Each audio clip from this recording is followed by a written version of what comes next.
Hello everyone! Hello mga kabebe! This is Nurse Lala and today ipapakita ko sa inyo ang buhay ng isang konduktora habang nandito ako sa Pilipinas.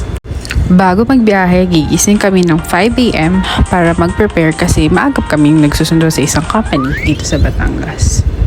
As you can remember, nagpakilala ako sa aking first vlog. Isa akong nurse abroad at ngayon kumakayod para may taguyod ang aking pamilya.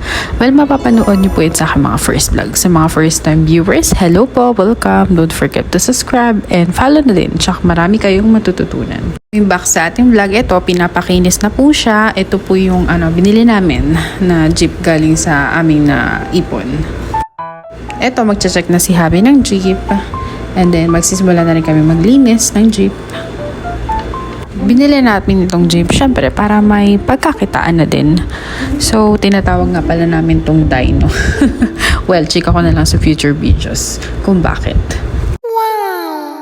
Heto, on the way na nga kami kung saan kami magsusundo ng mga employees para ihatid sa kanilang workplace. Bali, 15 petot nga lang pala ang pamasahe papunta sa kanilang destinasyon.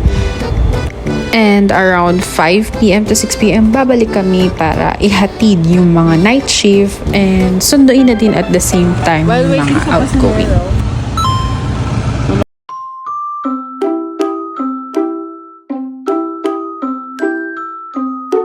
Ang mga magagandang dilag na tigasingil na nakakopol pa. Pares ng damit. So ito, pagkatapos, kain-kain muna. At pag uwi naman sa bahay ng aking in-laws, doon kami nagbibilangan ng mga kinita namin maghapon. Kulang-kulang mga 2,000 to 2,500 pesos a day ang kinikita namin. Then, ibabawas pa doon ang krudo at iba't iba pang maintenance. Malaki na din, not bad sa mga pang-araw-araw na gastusin.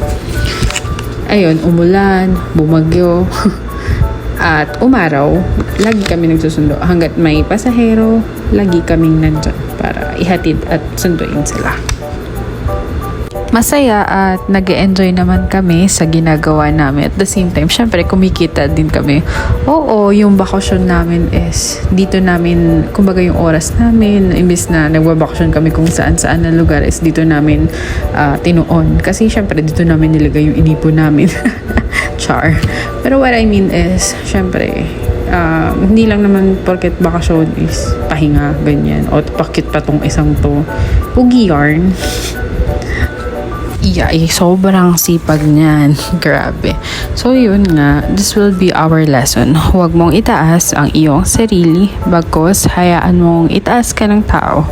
Sarili lamang natin at sigad ang tunay na nakakaalam ng personal mong kakayanan. Kaya naman, palagi mong tatandaan, no matter what you do or achieve in life, keep your feet on the ground and let God bring you up.